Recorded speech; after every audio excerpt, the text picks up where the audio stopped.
Salut et bienvenue sur cet épisode Café Papote, un épisode enregistré lors d'un de mes lives sur Instagram sur le compte Mercredi, diffusé sur le podcast S'élever en même temps que son enfant. Je suis Maude, coach certifié chez Mercredi, mais surtout maman de 3 enfants. Ici, je t'aide à conjuguer la parentalité bienveillante avec la réalité de ton quotidien de maman. T'aider à changer de regard sur les situations que tu vis avec ton enfant pour t'en servir, pour grandir et apprendre sur toi. Salut, on est parti pour un nouvel épisode Café Papote. Je vais te parler de cette grosse actualité qui semble chambouler le monde médiatique actuellement entre Inès Reg et Natacha Saint-Pierre. Tu vas voir que, pars pas tout de suite, je te fais un lien avec la parentalité et tout ça, ça va venir. C'est pas juste pour surfer sur le truc. Parce que tu vois, ce clash-là de Danse avec les stars, donc ce sont une humoriste, une chanteuse qui se retrouve dans une émission qui est sur TF1 actuellement, il me semble, Danse avec les stars. Enfin, c'est pas qu'il me semble, c'est vu le clash, c'est que c'est actuellement. Donc Danse avec les stars, ça reste une émission.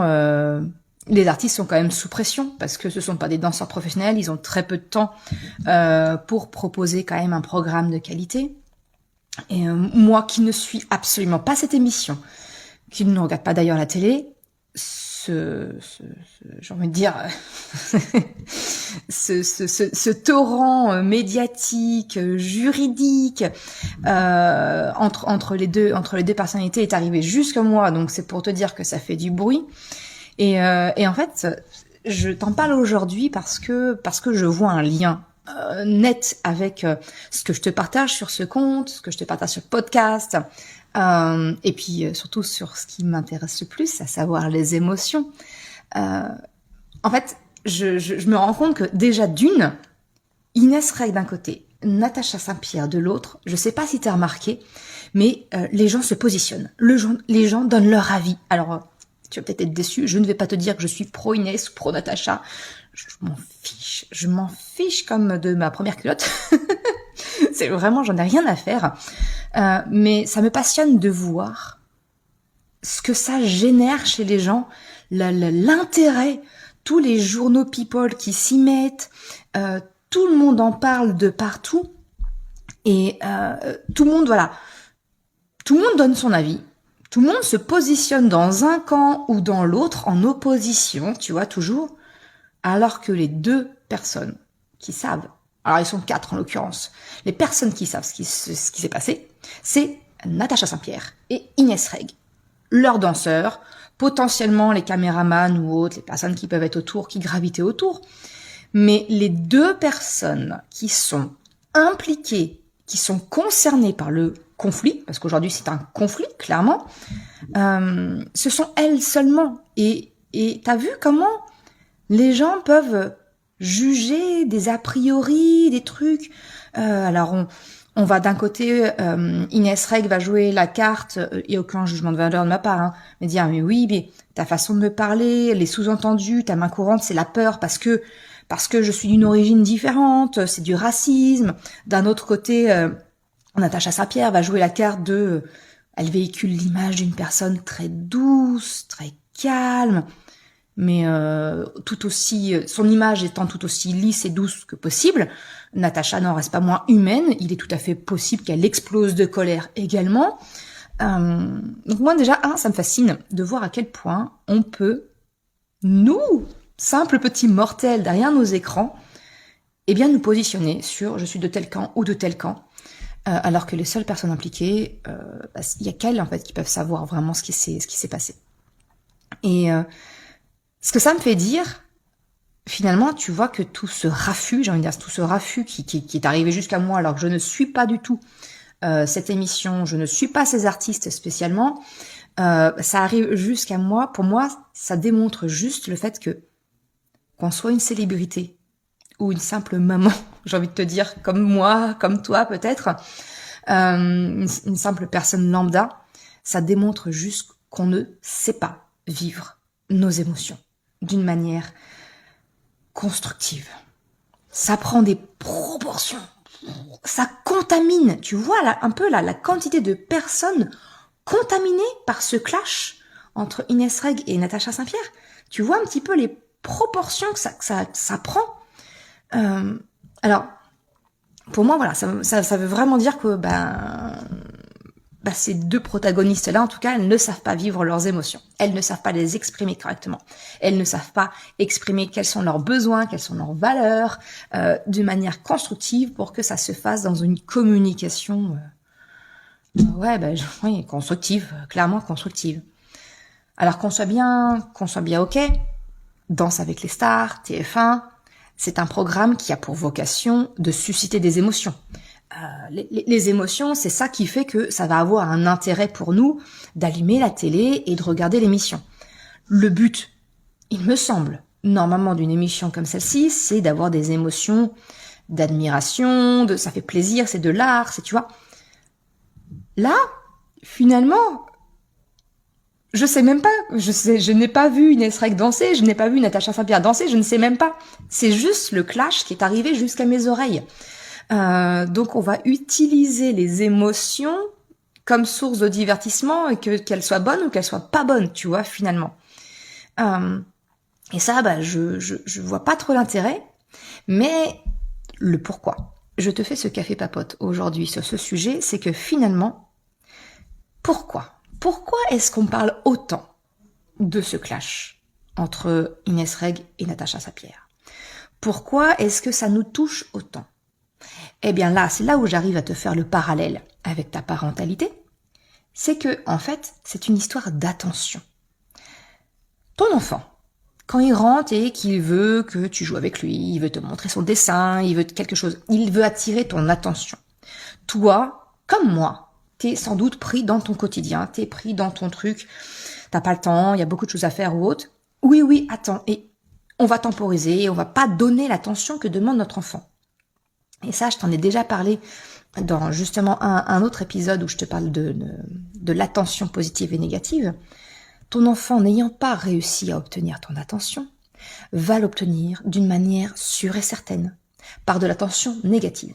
Là, il va commencer à te provoquer peut-être. Il va commencer à faire des choses qu'il sait qui vont te faire réagir.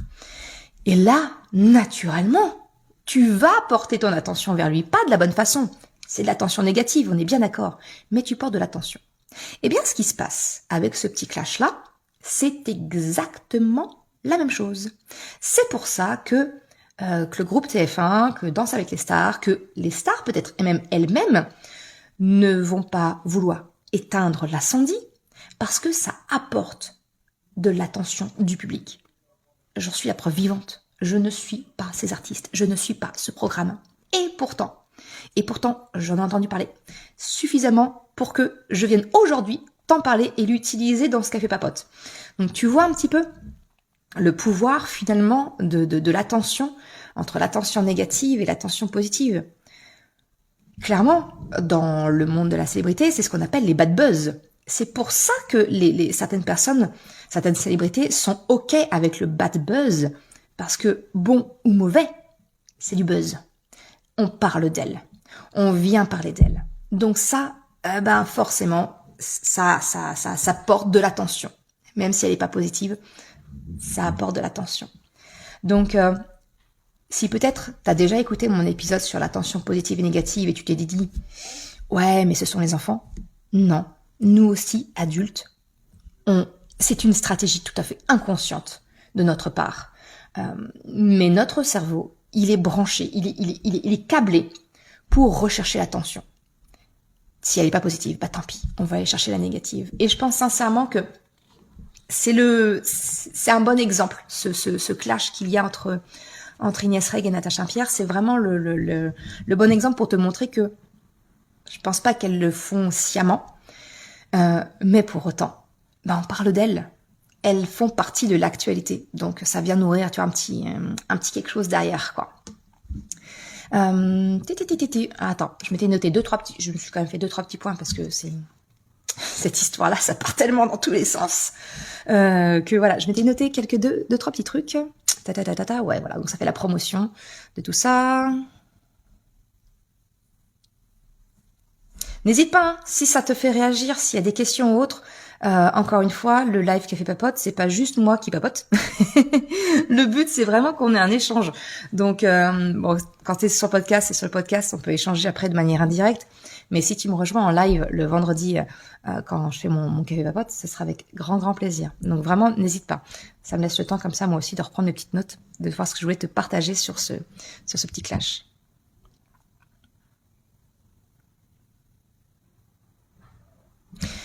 Ouais. Si, l'autre point que je voulais te parler, c'est le fait que les émotions de ces deux protagonistes soient si fortes.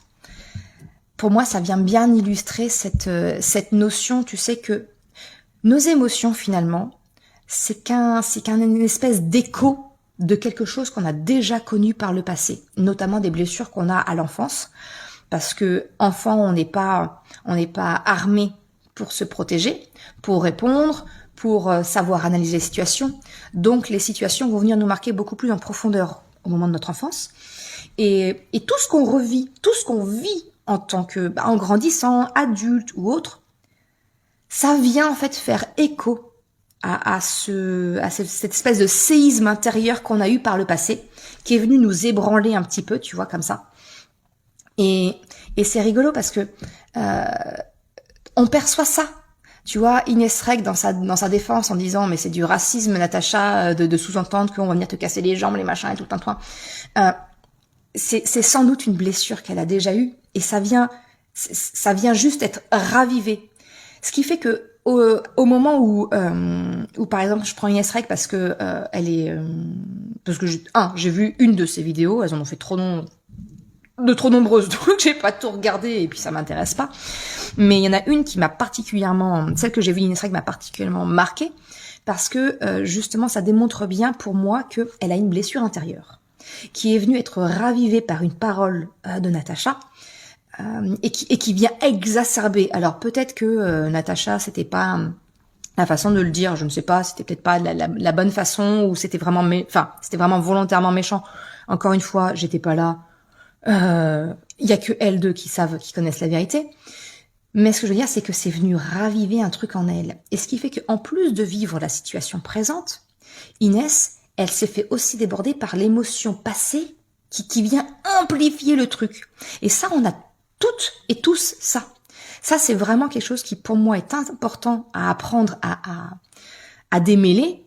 C'est reconnaître d'où ça vient par le passé pour que ça vienne pas polluer les situations présentes, que ça vienne pas surenchérir sur les émotions que tu vis au présent pour en plus te trimballer les émotions du passé qui reviennent en plus. Ça, c'est vraiment quelque chose, en tout cas moi, qui m'a énormément aidé, que je t'accompagne à faire dans la formation s'élever en même temps que ses émotions, mais aussi s'élever en même temps que son enfant, parce qu'en fait, s'élever en même temps que son enfant, c'est le programme beaucoup plus complet. Il reprend tout ce qu'il y a dans la formation sur les émotions. Mais pour moi, c'est vraiment important de t'apprendre à comprendre c'est quoi les éléments de ton passé, c'est quoi les blessures du passé qui viennent se raviver quand tu vis une émotion au présent. Parce que quand tu t'en délestes, déjà, j'ai envie de te dire, tu te simplifies drôlement la vie. La deuxième chose que j'ai trouvée très intéressante dans la vidéo que j'ai vue d'Inès Reg, c'est qu'elle a cette parole, elle dit qu'elle voit un éclair blanc, donc en fait l'émotion la submerge, et elle se dit, attends je me suis notée, qu'est-ce qu'elle se dit? Elle se dit, surtout Inès, ne montre rien, ne pleure pas, et elle se contraint à ne surtout pas pleurer, à ne surtout pas montrer qu'elle est touchée. Et alors là, c'est du pain béni pour moi, c'est ça. Alors ça, c'est le parfait exemple de ce qu'il ne faut pas faire. Ne pas accueillir l'émotion, la refouler, la réprimer, bien la mettre bien au fond, surtout ne viens pas me... Elle est déjà là. Inès, ton émotion, elle était déjà là. C'est pas montrer que t'es faible de pleurer, c'est pas grave de montrer que ça te touche. Punaise, tu vois, on a deux adultes en face de nous qui ne savent pas accueillir, vivre, exprimer leurs émotions. Et on voit ce que ça donne. On voit ce que ça donne. Ça donne des clashs à n'en plus finir. Ça donne des mains courantes faites. Donc c'est au-delà du truc médiatique, c'est aussi juridique maintenant, tu vois. Oh ben, belle démonstration de blocage émotionnel. Bravo. C'est le parfait exemple, qui montre que dans notre société aujourd'hui, clairement, nous ne savons pas vivre avec nos émotions. Le système, j'ai envie de te dire, c'est très bien reconnaître les émotions et jouer dessus. Alors là, j'ai envie de te dire que TF1, il doit adorer ce clash entre les deux. Parce que ça apporte de la médiatisation, ça apporte de la publicité. On en parle. Encore une fois, je t'en parle là maintenant, tu vois. Donc, les divertissements ont toujours joué sur les émotions, parce que c'est ça qui apporte de l'intérêt. Les émotions, c'est le sel de la vie. Je veux dire, si on ressent plus d'émotions, on est mort. C'est triste. C'est les émotions, il faut des émotions belles, fortes, hautes, ouais, d'accord. Mais les émotions dites négatives, colère, tristesse, peur ou autre, tout ça, bah punaise, ça fait aussi que tu te sens vivant, ça t'apprend des choses pour grandir. Je fais que de le rabâcher, mais elles ont un message. Elles ont un message, ces émotions-là. Il faut surtout pas réprimer la colère. Là, ce qu'Inès a fait, c'était de réprimer sa colère, sa tristesse. Elle a tout réprimé. En fait, du coup, elle n'a rien écouté. Fort à parier que ce genre de clash reviendra si elle n'agit pas dessus, si elle ne cherche pas à comprendre qu'est-ce qui l'a déclenché, qu'est-ce qui fait qu'elle n'a pas su exprimer d'une manière acceptable son besoin, ses valeurs peut-être, pour que l'autre en face puisse éventuellement l'entendre et trouver un vrai compromis. Je veux dire, le compromis de Natacha, de se dire à TF1, allez-y, punissez-moi. Ah bah là, elle endosse bien son petit rôle de gentille. Ça veut pas dire pour autant que c'est la réalité. Ça veut pas, enfin, ça vient nourrir peut-être en elle une notion d'injustice. C'est pas ok. Enfin, tu sais ce que je pense du sacrifice.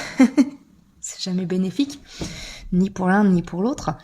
Donc voilà, c'est un épisode très probablement complètement décousu que je te propose aujourd'hui, mais qui me tenait à cœur parce que d'actualité, parce que c'est au cœur même de ce que je sais faire, de ce que je vois. Et là, je vois des personnes qui ne savent pas exprimer leurs émotions, qui ne savent pas comprendre leurs émotions et qui ne savent pas les vivre d'une manière acceptable pour tout le monde.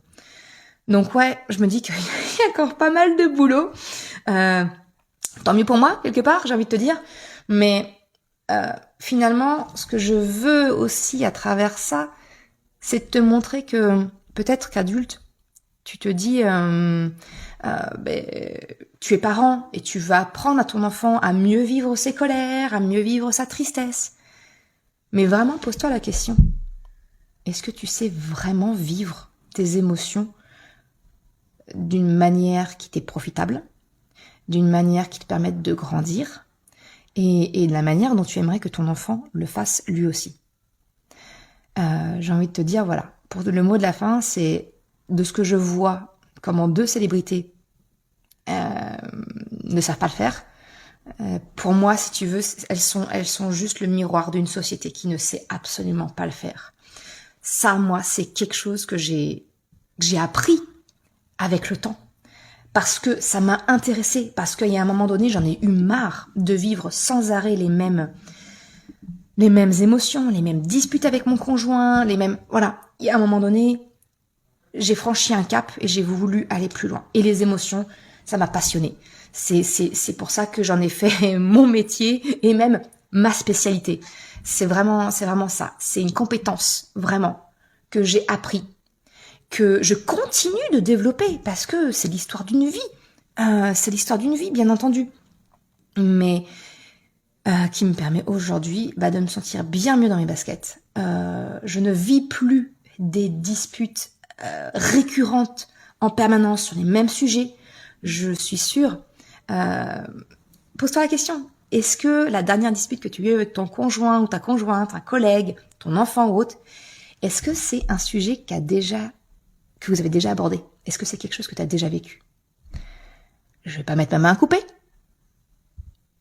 mais on va dire que je suis quand même assez convaincue que ta dernière dispute, tu l'as déjà vécue par ailleurs, et que pour autant, il n'y a pas de solutions qui ont été trouvées, il n'y a pas d'évolution à ce besoin que tu as ou à cette valeur qui a été un petit peu heurtée.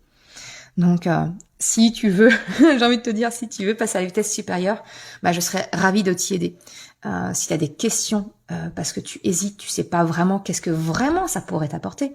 Encore une fois, je suis disponible pour en échanger avec toi et pour te permettre de faire le meilleur choix pour toi. C'est le but, c'est pas de te convaincre, c'est pas du tout, d'en convaincre, il y a un con. C'est pas pour moi. C'est pas pour moi. Je ne veux convaincre personne. Par contre, je vais te permettre de te donner les éléments qui te permettent de faire ton avis, ta décision, ton choix en pleine conscience. C'est ça qui m'intéresse vraiment. Voilà ce que je pouvais te partager un petit peu de l'actualité médiatique actuelle. Ce que j'en pense, ce que je vois moi avec mes petits yeux de spécialiste entre guillemets des émotions, tu vois, mon interprétation. Et sortons de cette guéguerre de qui a raison, qui a tort. Il y a elles deux savent. Leur ego leur empêche peut-être de vraiment savoir ce qui s'est passé, mais l'important il n'est pas là. L'important c'est de les laisser vivre leur vie et puis de se dire qu'est-ce que moi je peux apprendre de ça en fait finalement, tu vois. Et moi de ce que j'apprends de ça, c'est de me dire je peux encore faire mieux pour t'aider peut-être à mieux vivre et exprimer tes émotions. Eh bien écoute, sur ce, je vais ainsi clore ce café papote. Je te souhaite une excellente journée, un très bon week-end si tu es en direct et une très belle semaine si tu m'écouteras sur le podcast dès mardi. Et je te dis à très bientôt. Ciao! Je te remercie d'avoir écouté cet épisode jusqu'à la fin.